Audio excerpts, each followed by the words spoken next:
De 1889 à la Seconde Guerre mondiale, le port de Boulogne-sur-Mer a accueilli en escale de grands paquebots transatlantiques en route pour l'Amérique ou l'Afrique. Ces escales nécessitaient d'importants travaux d'aménagement et d'entretien du port extérieur. Boulogne a dû sans cesse adapter sa rade aux caractéristiques nouvelles des navires. Au cours de ces 50 années d'escale transatlantique, ce sont au total 17 compagnies de navigation qui ont desservi Boulogne. Elles représentaient alors une branche prestigieuse de l'activité maritime du port. Ces escales ont amené à Boulogne jusqu'à 30 000 passagers par an, parmi lesquels bon nombre d'émigrants d'Europe centrale, ce qui en a fait un temps le 4e port transatlantique de France.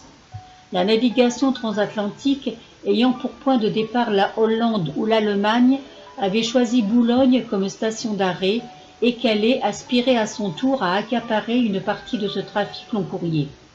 Il convient d'ailleurs d'observer que des voies ferrées à profil facile et à grand débit reliaient Boulogne à l'île Bruxelles et l'Allemagne, ainsi qu'à Reims, Nancy et la Suisse. Avec l'essor de l'aviation civile, dès le début du XXe siècle, l'idée d'un aérodrome à destination des passagers transatlantiques allait faire son chemin autant à Boulogne qu'à Calais. L'idée de créer un aérodrome aux alentours de Boulogne fut lancée par la Chambre de commerce le 4 novembre 1927.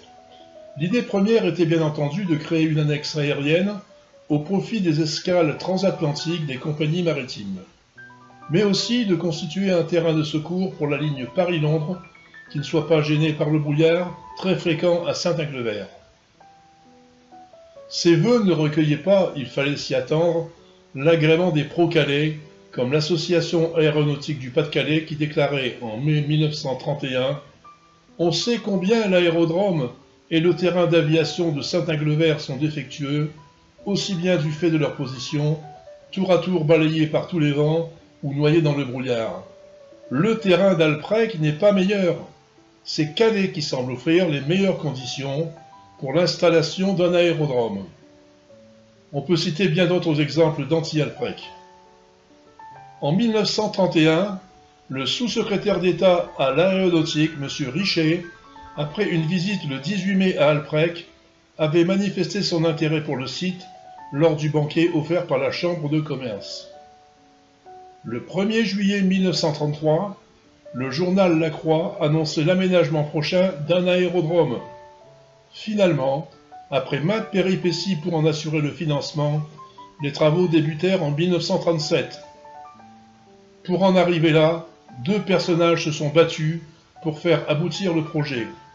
Le premier, Louis Coué, conseiller général puis président de l'Assemblée départementale du Pas-de-Calais, éditeur de plusieurs rapports relatifs à l'intérêt du projet, mais surtout au financement des travaux par la Chambre de commerce, le département et l'État.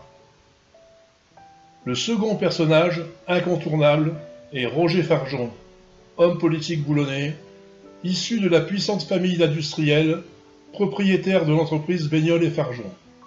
Inscrit au groupe de l'Union républicaine de Raymond Poincaré, il multiplie les interventions, se limitant à des domaines où sa compétence ne peut être que reconnue, la marine, la pêche, la construction navale, l'aéronautique boulonnaise. Le projet achevé, l'inauguration de l'aérodrome d'Alprec fut fixée au 30 juillet 1939. Mais au fait, c'est quoi l'aéroport de Boulogne-Alprec ? C'est d'abord une aire d'atterrissage longue de 800 mètres sur une largeur de 700 qui prochainement devrait être portée à 1000 mètres de chaque côté.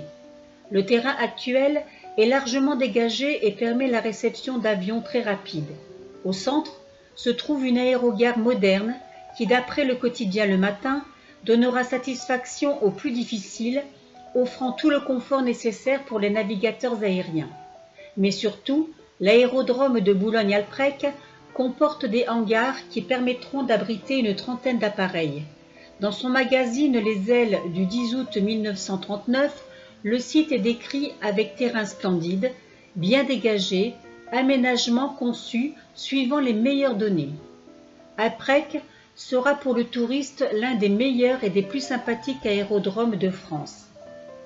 l'inauguration des 29 et 30 septembre, un grand meeting aérien a réuni plus de 10 000 personnes, parmi lesquelles de nombreuses personnalités, dont le général d'Harcourt qui inaugura la manifestation, le boulonnais Roger Farjon, vice-président du Sénat, et Jacques Altazin, président de l'Aéroclub de Boulogne et figure illustre du monde maritime et aérien du Boulonnais.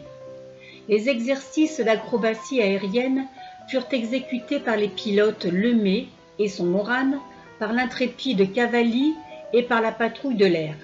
On put admirer l'escadrille des Curtiss de Reims, un avion de ligne d'Air France et un Handley Page des Imperial Airways.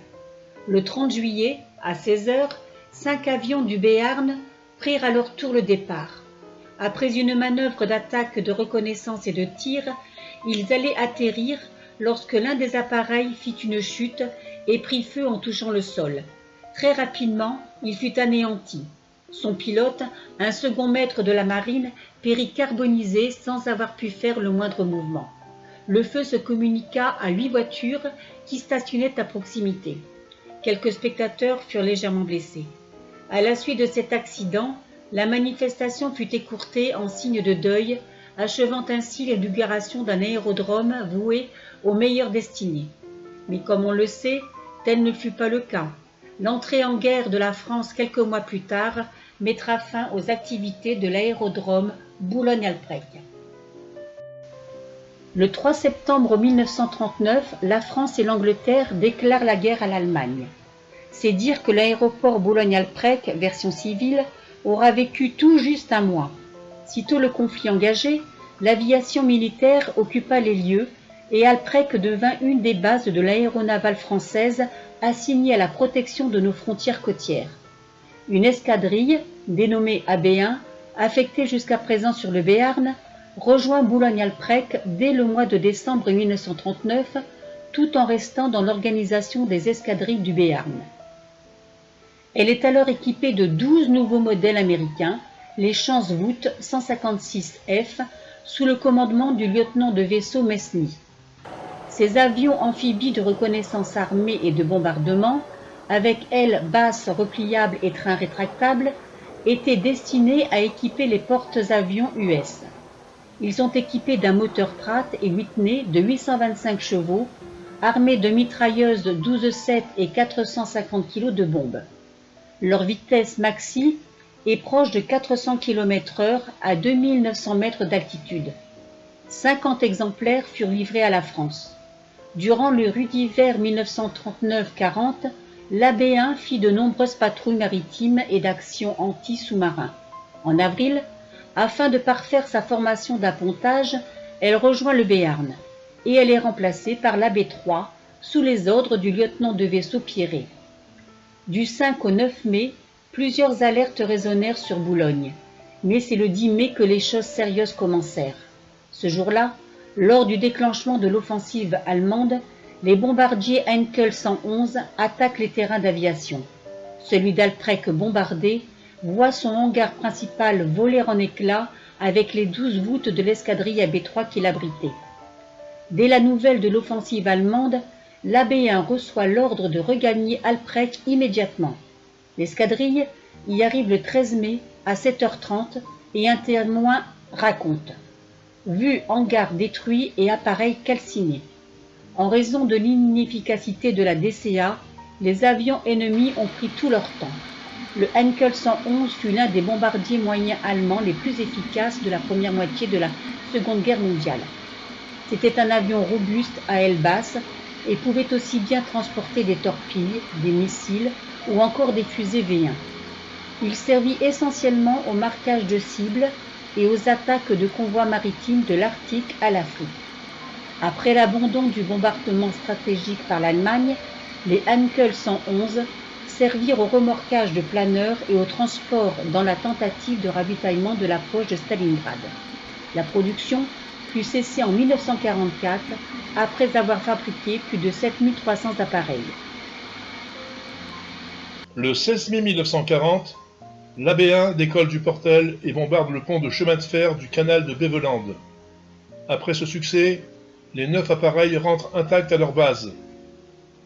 Le lendemain, dans la même région, Mesny bombarde une compagnie de SS. Au retour à Alprec, il manquera un appareil qui a dû faire un atterrissage d'urgence sur une plage de Normandie après s'être égaré dans la nuit. Le 20 mai, la B1 doit détruire le pont routier d'Origny-Sainte-Benoîte, mais elle est interceptée par la chasse allemande, composée des redoutables Messerschmitt Bf 109, qui abat 5 des 11 voûtes.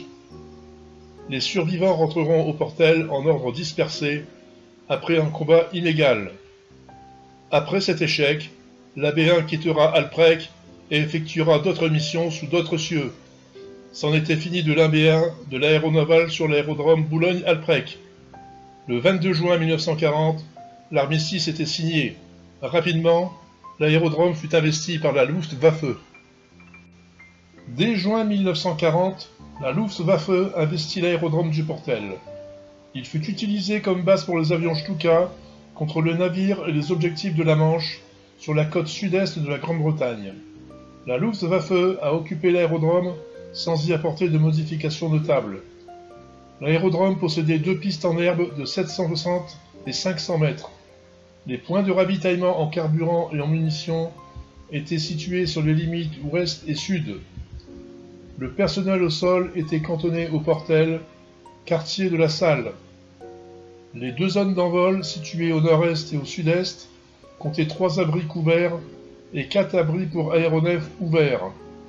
L'aérodrome était protégé par 8 positions DCA lourdes et 15 de positions légères appartenant aux unités alentours, Alprec et Mont-Soleil.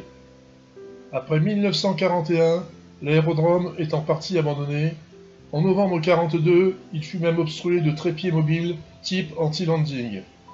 Au cours de son occupation, Boulogne-Alprec a reçu la visite de Rudolf Hess, adjoint du Führer en qualité de chef du parti nazi.